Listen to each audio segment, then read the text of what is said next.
Okay, good to go. All right, then. Welcome, everyone. Thank you so much for being here. It promises to be a wonderful, wonderful program. I'm so glad to have you. Thank you, Soni, for being here. We're going to go ahead and start off with is there something? Okay. Start off with a prayer. Does anyone want to have an opening prayer, Paul Hoyt? Would be glad to. Would be Thank you. glad to. You knew I was going to raise my hand anyhow. So let's take a nice deep, deep breath, breathing in the breath of the divine, letting go of the hubbub of the day and being present to the presence, relaxing into being, something we don't do enough of. So let's be here, knowing that the divine has this entire meeting, this entire Thought Leader Thursday just organized and beautiful so that we can let go and let the divine and listen to this amazing, amazing speaker today. We give thanks that she's here. So we let go. We relax into the divine and let the divine flow. And so it is. So it is. Thank you so much. Again, welcome everyone. Just so glad to be here today. So just let me just get into it and give Soni as much time as she'd like to have. So I'm Reverend Dr. Pjae Stanley, and our guest today is Reverend Dr. Soni Cantrell-Smith. And she's here to talk about, I love this title, Sacred Activism and New Thought. It's one of the things that I think about all the time. Like what should I, as a New Thought person, and really knowing that all is well, what kind of activism should I be involved in? And so it's just a wonderful conversation to have. Um, so she's going to be talking about that, rooted in the conviction that the divine lives within all things. New Thought has grown from a personal self-improvement philosophy into a global movement for collective healing, now present in over 60 countries. I'm not going to talk more about that. I'm just going to let her go on with that. But just a little bit about Soni for those of you who don't know, which I can't imagine who wouldn't. But Soni is the founding minister of Ahava. Sorry? I'm not sure if I'm saying this correctly, but Sonny, I'm sorry, but minister of Ahava Center for Spiritual Living in Lexington, Kentucky. She graduated from the Holmes Institute under the direction of Reverend Dr. Michael Beckwith in 2006, and she was ordained in 2011. She is steeped in the principles of science of mind and is a lifelong student of that philosophy. She began her studies in 1992 at Huntington Beach Church of Religious Science in Huntington Beach, California. And for 10 years, I didn't know this part, she was the music director at Namaste CSL in Long Beach. She has co-written, a successful musical titled Last Call, which has been performed in numerous venues. So I'm just going to, she has a long history, and you can go on to the Anton website and take a look at that. But the bottom line is she believes we are all spiritual leaders. And as leaders, must be able to articulate our vision and keep it alive through our faith in it and create a sense of belonging and hope that this vision can transform our world. And so without saying more, I'm going to go ahead and, Soni, the floor is yours. Thank you so much for being here. Thanks, Pjae. I really appreciate it. Yes. And hello to everyone who tuned in. And thank you, Paul, for your prayer and saying I'm amazing. That's a lot to live up to, isn't it? You've already done so. Yeah. Well, I do my best, I like to just tell everybody before I begin anything that, I'm just a bona fide hillbilly, and I'm just here to share what along the path of discovery I've learned a little bit about. So thank you all for being here. It's a blessing. One of the things I want to talk about, and I'm going to invite us all to maybe just sit with this a little bit. I want to begin with a question, and the question is, what if everything we believe, everything that we believe in, or that we believe, one power, one presence, the creative capacity of consciousness, if you will, the infinite potential within every human soul. What if none of that was ever meant to stay within this room, in our Zoom room? What if our deepest spiritual principles were never meant to be private? So that's the question I'm inviting all of us to sit with today. Because when you follow New Thought all the way back to its roots, you don't find a self-improvement industry. You find abolitionists, you find suffragists, you find healers who believe that the unity of all life demanded justice for all people. You know, the thing is that somewhere along the way, that tradition was privatized. It was turned inward, it was packaged, and it was sold as a personal upgrade. And today, I want to reclaim the whole story, and I want us to reclaim it together. I want to return to the ground that was always ours. So just a little bit here about New Thought. As most of us know, I hope, that it emerged in the 19th century America as a revolution in consciousness. And the core claims then, as they are today, but then they were pretty radical, and they remain somewhat radical today. Mind is primary, consciousness, not matter, is the fundamental fabric of reality. All of life is connected, that there is only one presence and one power active in the universe. And our dominant thoughts and spiritual states shape our lived experience. And the truth is that every single person, every human being without exception, carries the full potential of the divine. All of life is interconnected, and that means, what that means, and I want you to take this in, it means that your suffering is my suffering, that my freedom is bound up with yours.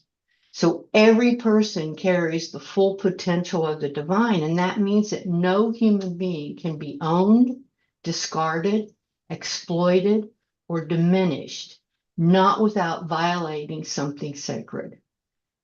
And the deal is these aren't affirmations for the bathroom mirror. They are and continue to be a call to live differently in the world. So the people who built this tradition knew that.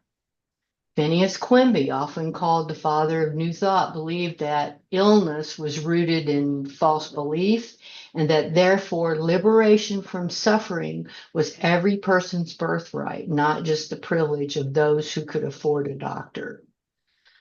Emma Curtis Hopkins, called the teacher of teachers, ordained women as ministers at a time when no mainline church would. She built a network of women-led spiritual centers quietly and fiercely, decades before women even had the right to vote. Mary Baker Eddy insisted that healing was a divine right available to everyone, not a commodity, for example, for the wealthy. And Charles and Myrtle Fillmore, co-founders of Unity, built one of the first radically inclusive spiritual communities in America. They offered free prayer services, outreach to the poor, and a theology that said abundance and dignity belong to everyone. And they were building the beloved community before that phrase existed. These were not comfortable people. They were disruptors, and they were working from a conviction that what you believe about spirit has everything to do with how you treat other people. But here's what tends to get erased from those history books. Many new early thought leaders were abolitionists, like I said. They looked at the enslavement of human beings and saw it as a direct violation of the principle of oneness. You cannot believe in one life and then act as though some lives are worth less than others. That, my friends, is a contradiction, and they named it as such.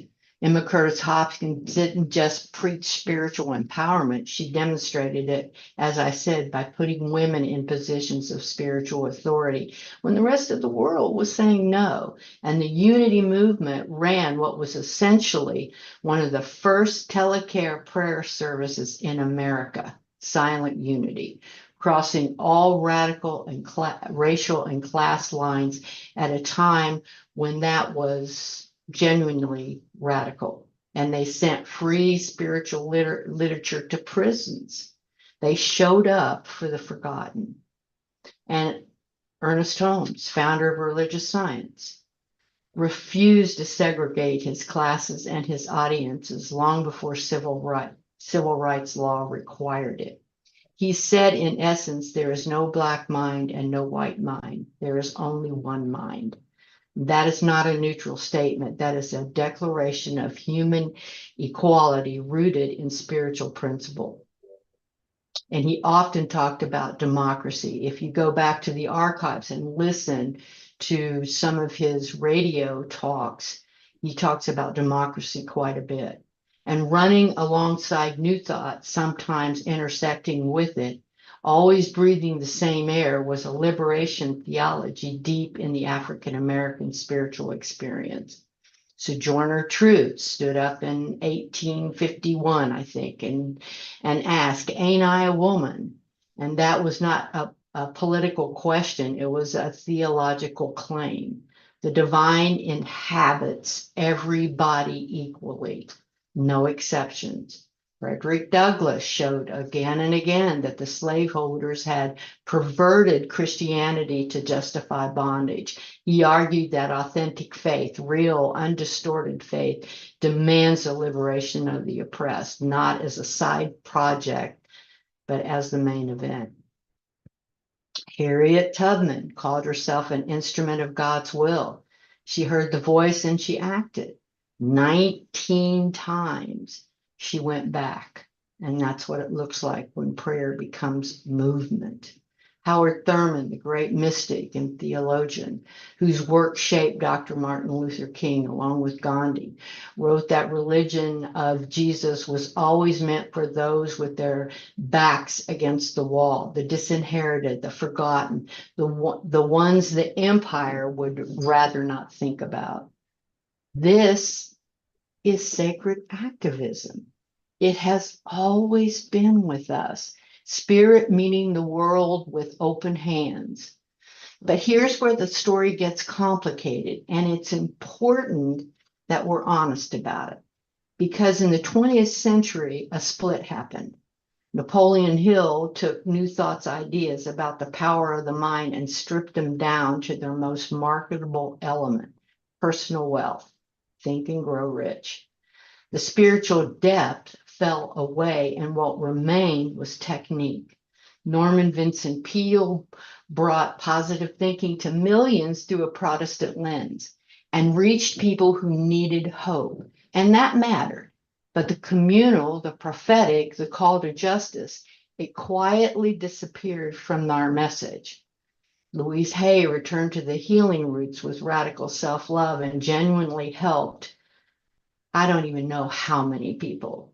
Her work was real. She founded Hay House and carried the tradition forward in important ways.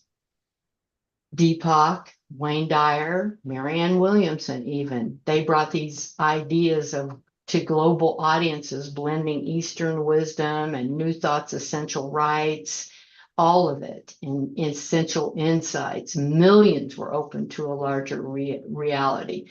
And of course, then in 2006, what happened? The Secret. The law of attraction went mainstream, and suddenly everybody was a manifester. And yes, people were helped, but something was also lost because The Secret gave people the engine of New Thought without ethics, the community, or the service, or the roots. Consciousness became a personal upgrade and a tradition born in solidarity. Quietly, it became a tradition of individualism. And I think, and I say it a lot, that we need to be honest about the shadow, because we cannot heal what we cannot name. When we teach that thoughts create reality without also teaching structural injustice, we end up blaming the poor for their poverty. If you're struggling, the implication becomes you must be thinking the wrong thoughts. That is not liberation. That is cruelty dressed in spiritual language. When consciousness becomes a personal project, we lose the communal dimension that was there from the beginning. We become good at inner work and absent from our outer work. When we think, or when we use positive thinking to avoid grief or to skip past pain, to stay comfortable while others suffer, that is what psychologists call spiritual bypassing. And it has become a quiet epidemic in progressive spiritual communities. And when we absorb the wisdom of Africa, indigenous, Asian, and other marginalized spiritual traditions without acknowledgement, without credit, without equity, we perpetuate the very harm our principles say we oppose. We can love this tradition and tell the truth about where it went sideways, because both things are true. So what do we do about this? Right. Yes. Writer and mystic Andrew Harvey, some of you are familiar with him, gave us a name for what so many of us have been feeling, and he called it sacred activism. He defines it as the fusion of the deepest mystical knowledge and love with focused, compassionate action in the world, the marriage of the mystic and the activist, not spiritual or political, both inseparable. Because a spirituality that never touches the street isn't really spirituality, it's escapism. And an activist that never touches the interior, that never tends to the soul of the activist, burns out. We've seen it happen, and I can say I have personally felt it. Sacred activism holds the long view. It grounds action in love rather than fear. It insists that how we act matters as much as what we do. And it takes care of the interior life, right? Prayer and contemplation, community rest, not as indulgence, but as the very fuel that makes sustained action possible. This is not a new idea. It isn't a new idea. This is a very old idea. And it is, in fact, the idea at the foundation of our tradition. Y'all might remember Reverend Ike. He brought science of mind to Black communities in an era when most of those communities were being told that suffering was God's will. He said, no. He said, dignity and prosperity are every person's divine birthright. You don't have to earn your worth. That was a radical statement and a radical act. And these figures, Howard Thurman and who I mentioned before, these people were doing sacred activism before anyone called it that. They understood that inner work and outer work are not two different things. They are one. And now here we are. The world is in a moment of profound disruption. The old certainties are crumbling. Institutions are failing. People are frightened and angry. And underneath all of this, there's a hunger, a deep, wordless hunger for something that's real, something rooted, something that can hold fast to belonging.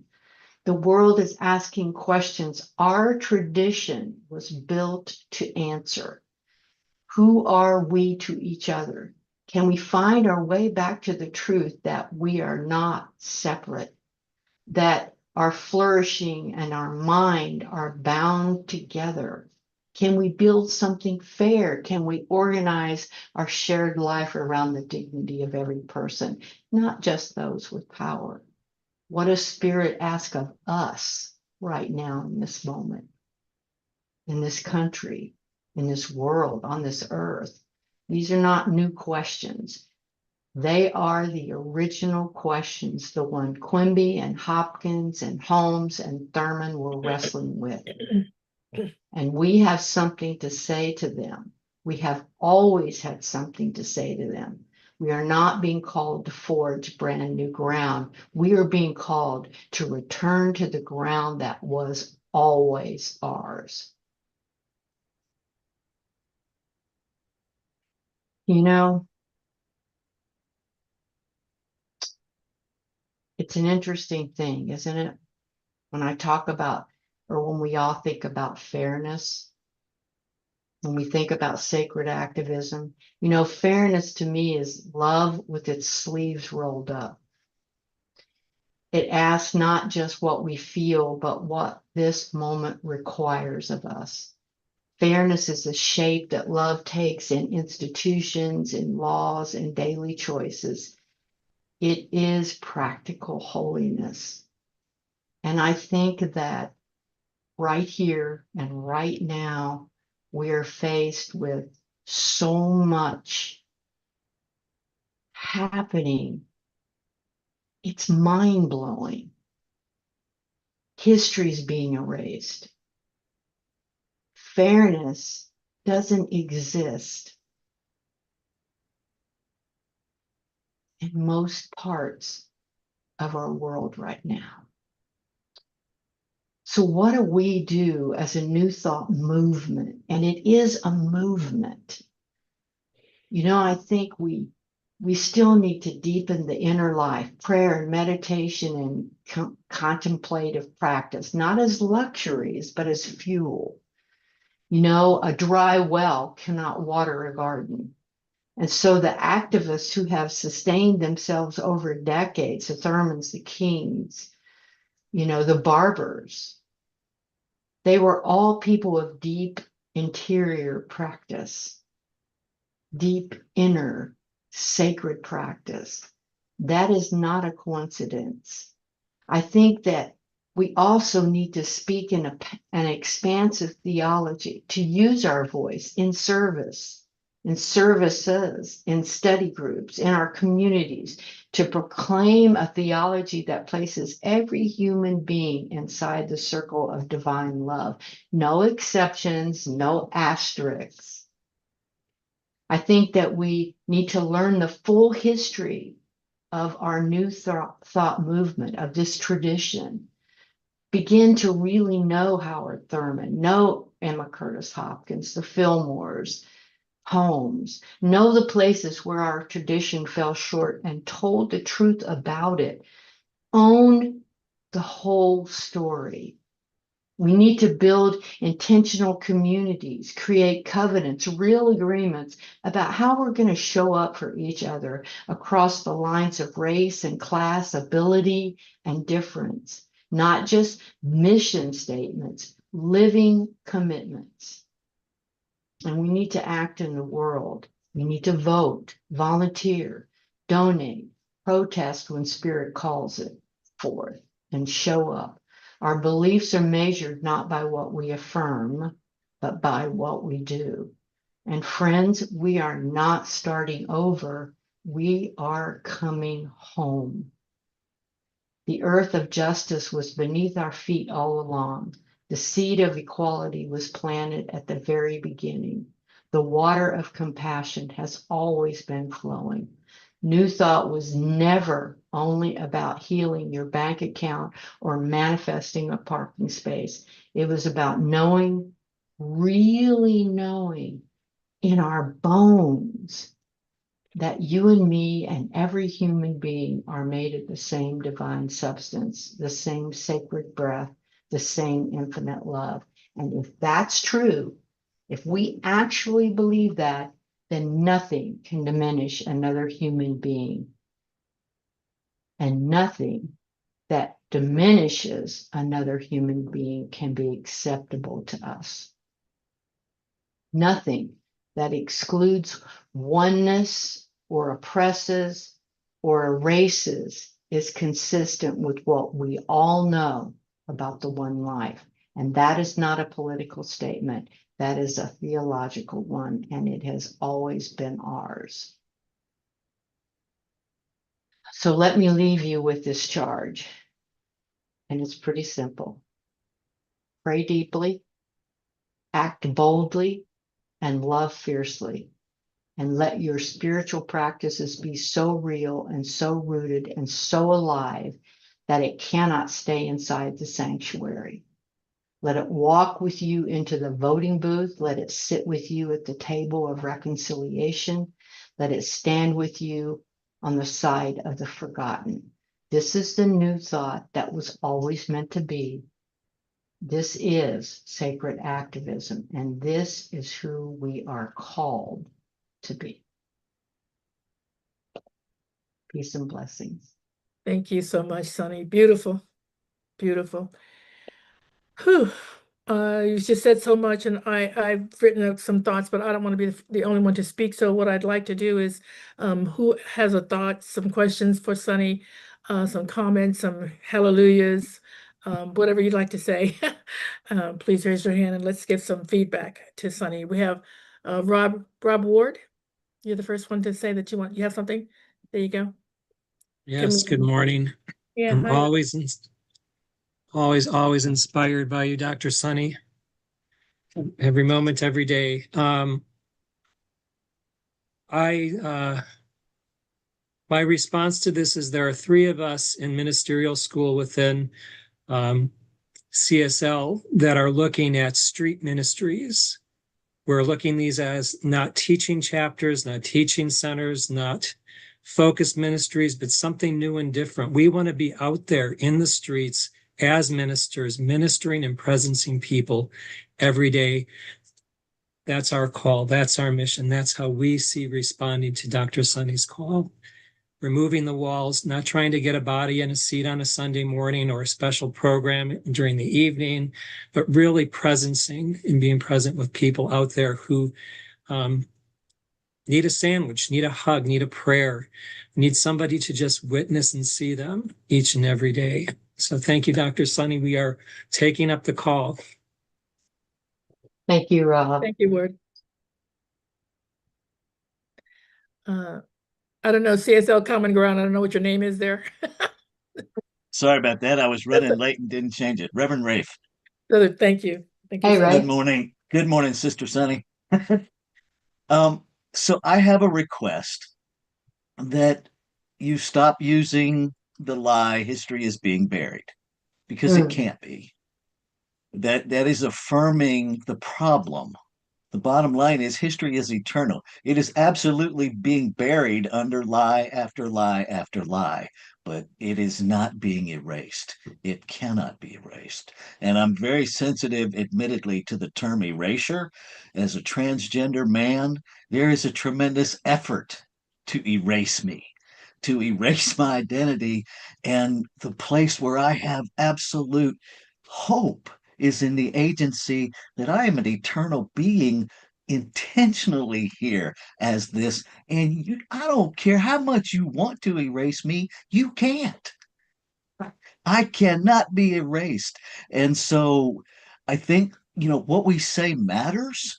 And I think we get to language the truth in a way that is kind, that calls a thing, even when it's unpopular, and to do so without affirming the problem, if that makes sense. It does. So, thank you. Thank you. Thanks, Ray. Dia, why don't you click your digital hand up? We've got some people then you can get in line and I can call on you, okay? Patricia? Thank you. Reverend Sunny, I just want to say I just absolutely loved your talk. And I do believe that it is a spiritual awakening that is needed most on our planet, that people have no idea who they are, what they are, that they are not spiritual beings. The spiritual intelligence, that intelligence is the lowest of all the intelligences that they measure. And I found that in the community, in the work that I've been doing online in my ministry, the private Facebook group called Living in Heart-Centered Gratitude, they are thirsty for spiritual truth. So I think one of the very best things we can do is to share spiritual truth through New Thought lens, because I do believe it is a perception that can be integrated into all the world religions if we get the information out there. What I've been doing for the last 2 years is actually providing book studies on John Randolph Price's books, which is all New Thought, and yet it's non-denominational, so it is received freely. And that's been very well received in terms of it's changed people's lives. I've seen it firsthand, how someone really new to New Thought in a year and a half has just totally transformed and is a different person.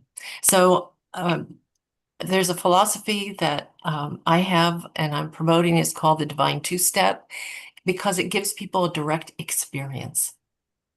The Divine Two-Step is aligning our minds with the divine all the time while anchoring to the feeling of gratitude in our hearts all day, every day. And it's about quieting the mind in stillness while resting so comfortably in a grateful heart. And we can do this in practice where we are remaining present. Those kinds of practices with direct experience is how we can become sacred activists, because then when we do take action in the world, we're coming from a place of that sacredness, that place of presence that recognizes the divine in and through everything and everyone. So I just thank you for your talk. It was absolutely marvelous. Thank you. Thank you, Patricia. Dia, Lynn, I don't know where you went, but I see you, yeah, you weren't able to get your digital hand up, but go ahead and open your mic if you have something you want to say. There you go. So, Reverend Sonny, I'm really glad that you're bringing this out in the open, because I have an ongoing sort of difference of position with a lot of the people that I'm involved with. I don't have a direct church, but I'm a healer and I interact with the community. And people, even from our church group, will say that they went to such and such a protest or a march. And I said, I don't participate in those things because I don't want to add to the dissonance, to the disagreement. I don't want to protest against what I don't want. I want to affirm what I do want. So I'm constantly working with my own forgiveness, and sending light and love and healing to the forces that I feel are upsetting to our peace. But I don't directly, I guess I'm a little conflict averse, and I'm not interested in having a bunch of negativity and projection put back on me. I just try to, be as clear and as truthful and as helpful and honest and peaceful as I can in my own heart. And I don't know if that's not being activist. I study with Marianne Williamson too, and she's always going, get out there and do something. But I do things quietly and one-on-one and not in groups. And I just have to say that that's got to be okay for me. Yeah. Thank you, Dia. Thank you, Dia. Yeah. So I don't see anybody else having their hand up, so I'm going to go ahead and just say a couple of things myself. So the whole idea for me, thank you so much, Sonny. You've just brought a lot of questions and thoughts and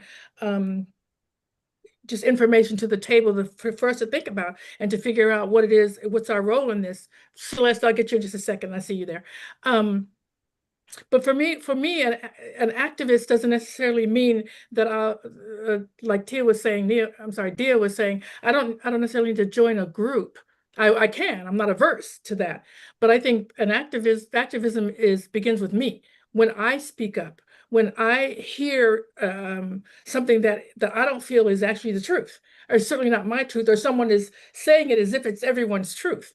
And just to say, oh, hey, I can't appreciate that. That's actually not my truth. Here's where I stand on that. And here's what I know. Here's what I know to be true. So I think that's actually activism. I don't like I don't want to go out and be around a lot of people that are just loud and talking and saying all what everybody ought to be, because I don't think that's my role. I think as an activist, for my role, and this is my personal activism, is to continue to be who I know myself to be and who I know everyone else to be. And that is, everyone is individualized expressions of God.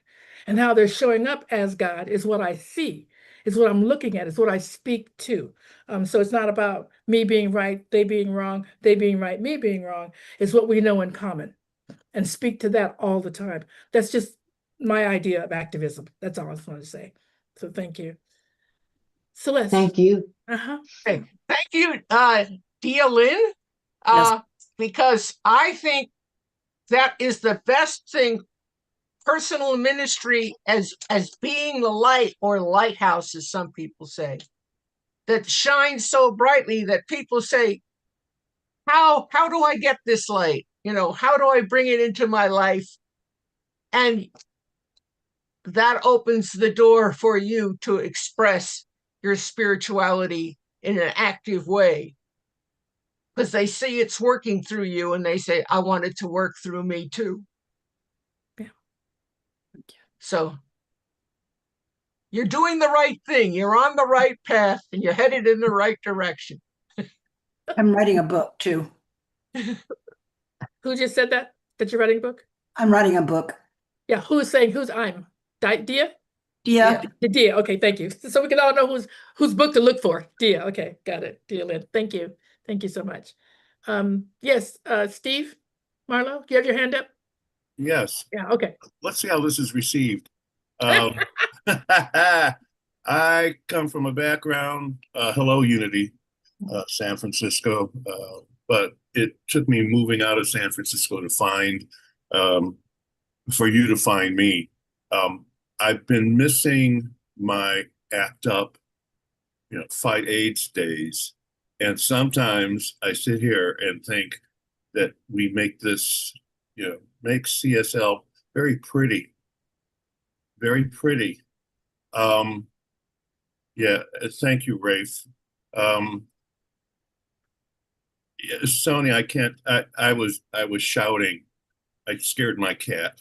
I was shouting at this because we've just done a little bit of a turnaround at Center for Spiritual Awareness in Sacramento, the spiritual activism. And it takes all kinds. It takes the peacekeeper. It takes the person who shuts down Golden Gate Bridge. I've seen it happen.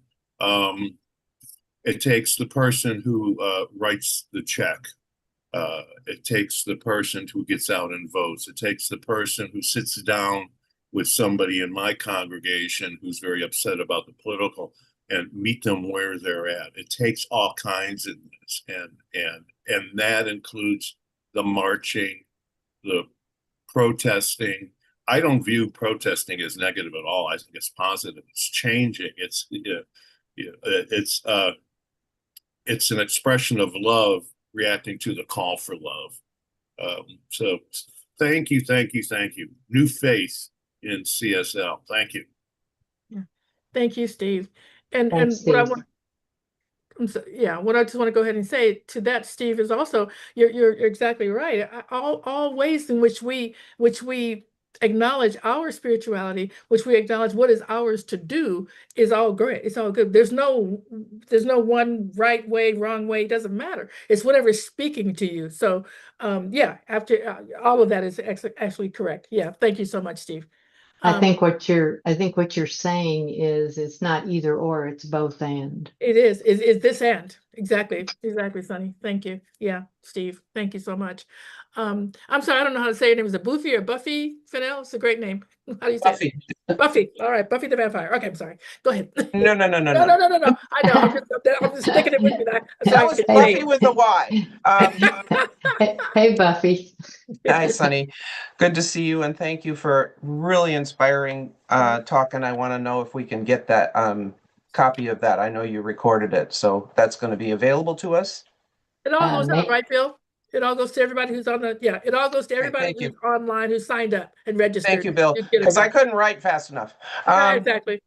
The word that came to me almost right away, and Sonny, you touched on this, because our culture, we are children of an individualistic consciousness. This is what America was for so many years, still is. Yes, yes, yes.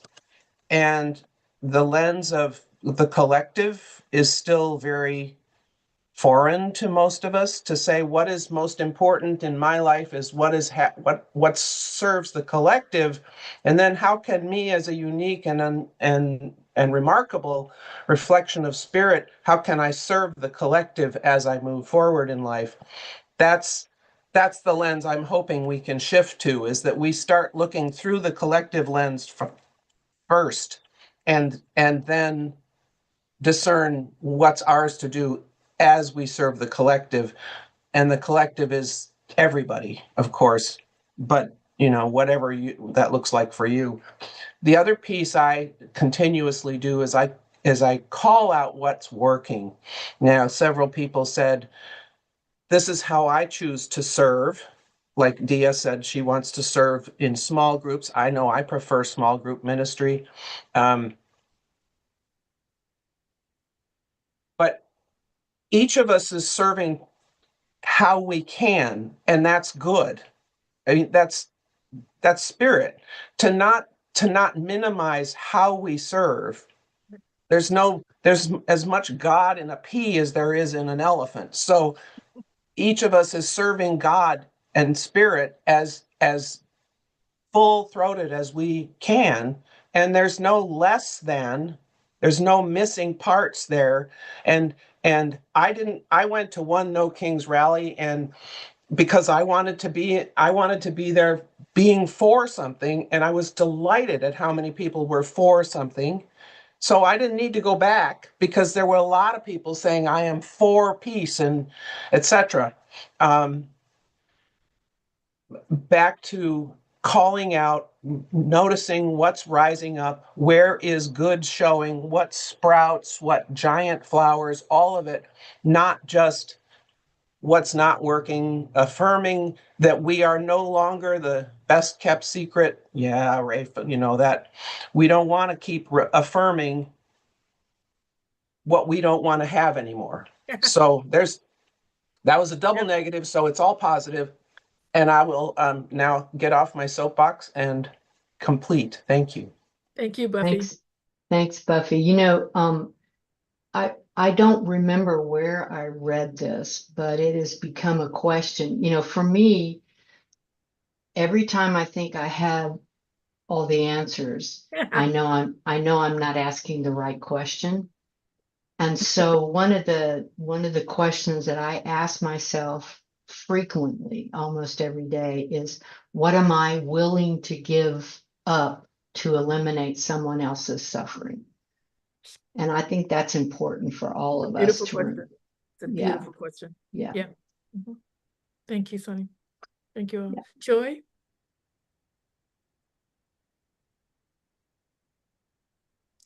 Thank you.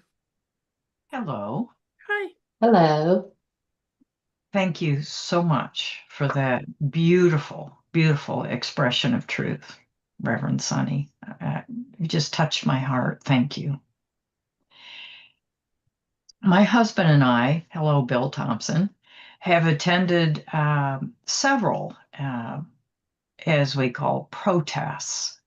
And I feel they were very positive experiences. And the groups keep growing, increasing. I don't feel that the individuals that we have joined with are just negative. There's some signs that are critical, and there are some that are humorous. However, I know that at the base of it, that people want change. And they're standing up. We're standing up for each other as well as the other part of each other. In other words, the whole group consciousness. And I think that's wonderful.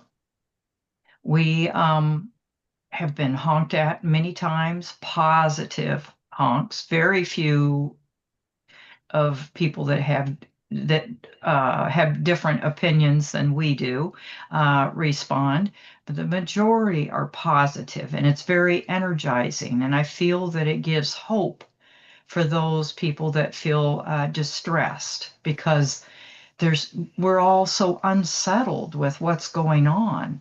So as we gather together, we're reminded, kind of like going to church, you come together and go away with hope and a smile and feel like we've met new friends.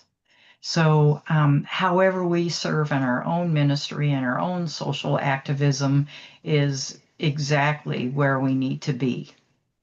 Also, quickly about social activism history, I started reading spirituals and Bowie, Spirits and Rebellion, rereading it. And I'm on the chapter about INTA, and it's just marvelous, because they're talking, the author talked a lot about the social activism, the spiritual activism, and how foreign these thoughts were, and yet people were courageous and came together. And so we're at that chapter right now. And we have within us, available to us, and it's up to us to uncover that, is that we all have divine wisdom and strength and power and love and everything that we need in order to co-create a more loving environment is within us. Yes. So thank you. Thank you very much. Thank you. Thank you, Joy. Wonderful. Janet Bradbury. I'd like to echo many of the things that Joy said. I've attended some of these No Kings protests, and I felt like I was with my people in a very positive environment, and thinking, wow, there's all these people in my age group and wanting to create positive change. That was my experience. So thank you, Joy, for what you said, and thank you for that wonderful talk that really inspired me and brought so many ideas together. Great to be here. Thank you. You're Thanks, very Janet. welcome. Yeah. It is called a movement after all. Reverend Bill. Yeah, thank you so much, PJ and Sonny. Yeah, just a whole bunch of stuff to think about there, and I'm loving the conversation. Everything from affirmation of the asphalt of affirmation, where we go all happy clappy and try to pretend that the problem isn't there. We don't want to do that. We also don't want to wallow in the problem. And I'm teaching a class of practitioners, and what we're going down now is the reason that we have pain is because that points out where the problem is. That tells us what to pray for. Michael Beckwith said that if we read the newspaper, we're not buying into the problem. Read it like it's a prayer request. And that lets us turn around Exactly. away from the problem towards the solution that we're looking for. I've been going to a lot of No Kings protests, and I'm not a fan of fascism. My mother's family escaped Nazi Germany in 1939. I haven't been a fan of fascism for a long time, and it wasn't the sort of thing I had to go out and go to protests about before. But now that that's a thing, I'm willing to step out and do that sort of thing. And I'm really encouraged by the fact that the latest person to talk about No Kings was the King of England, speaking of Congress. Yes. Yes. Thank you. Yes. Wonderful. Thanks, Bill. It's great. Doris Hoskins. Hi, I'm Reverend Doris Hoskins. I'm Unity. I've been a Unity minister in large and small churches for 30 plus years. I'm primarily retired now. Hi, Doris. When I was first starting in ministry, I was the vice president of the Denver Interfaith Council. And the president was a rabbi. And he said, would Unity care if you wore a clerical collar? Now, obviously, we don't wear clerical collars, but he said, when you come to anything and you're in a black suit, you're just a nice lady in a black suit. If you put on a clerical collar, it will speak different languages. And I have gotten and worn a clerical collar to every protest I have ever attended, and they have been many. And I carry a sign. When I carry a sign, I talk about, I've got Unity in big letters at the top. And then I says, Unity cares about whatever I've listed on the sign over 30 years. And that way I am both speaking for and as Unity, and I am protesting and carrying the truth with me wherever I go. So that is, quote, another way of doing it. Thank you. Thank you. Thank Thank you, you for sharing Doris. that, Doris. Beautiful. Thank you. Okay, I think we are getting close towards the end. I don't know if we have some comment or some housekeeping to do. Bill, do we have anything that you need to share with us?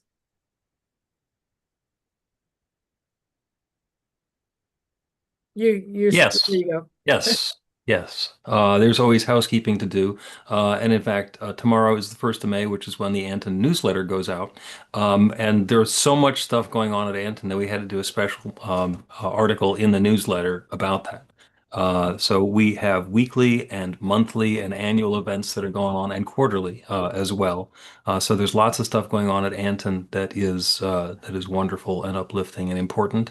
There's going to be an Emerson Institute colloquium at the opening of the Anton retreat at Unity Village this fall. So a chance for instructors and students to get together. The auction, the fundraiser for Anton, you can donate items to that.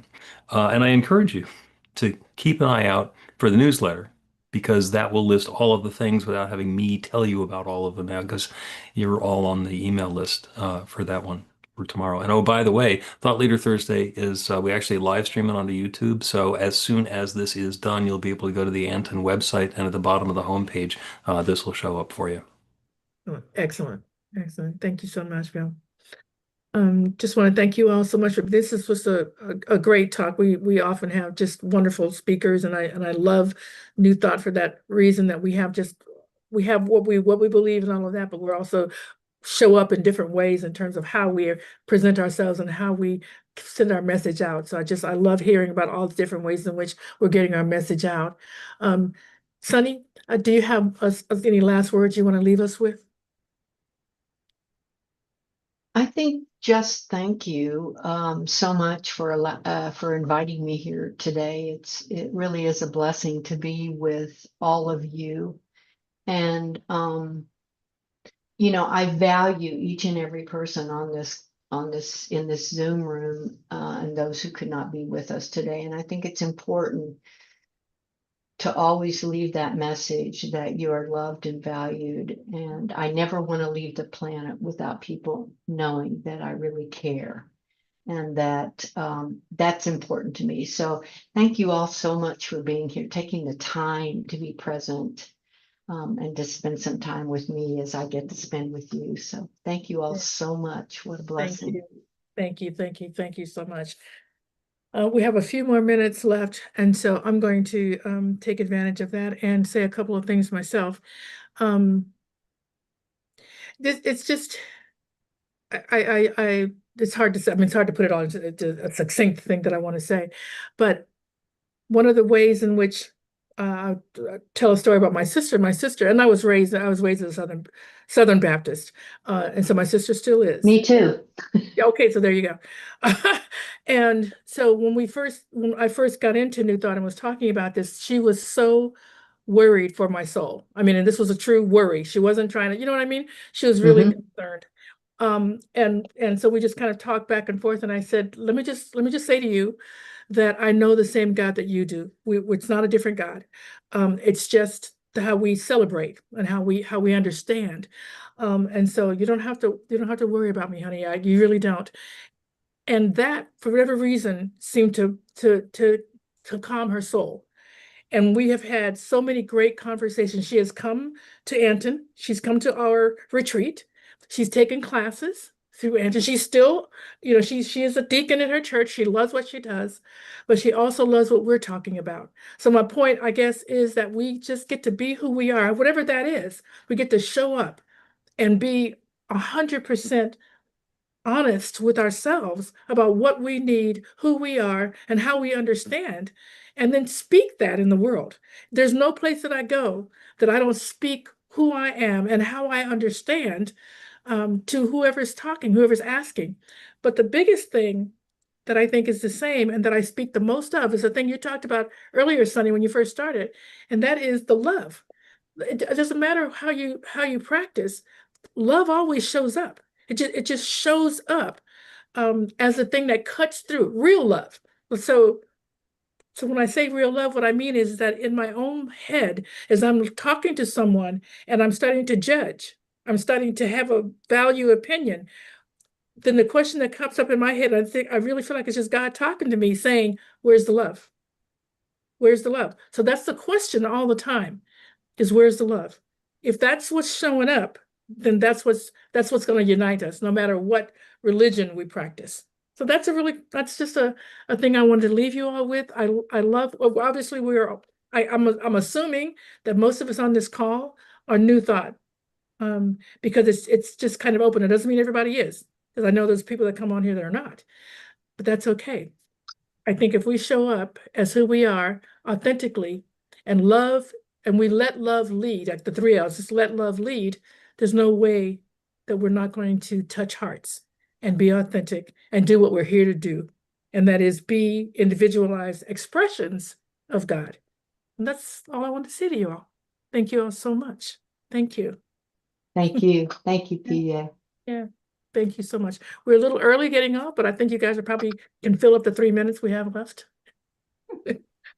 Things you want Take to those 3 minutes and go out and love somebody. Hello. There you go. There you go. all. Thank you so much for being here, everyone. Love you guys. Bill, did you have Bye. something else? Have your thing on? No, Bye, I'm just everybody. Steve has brought Oh, pastries for us all. Steve, yes, thank you. I forgot. I didn't even see Steve. Sorry. There's the food. This is the way I want to eat Been a pastries while right this here. morning to get it over. Look at it. Sugar shock. Thanks, Steve.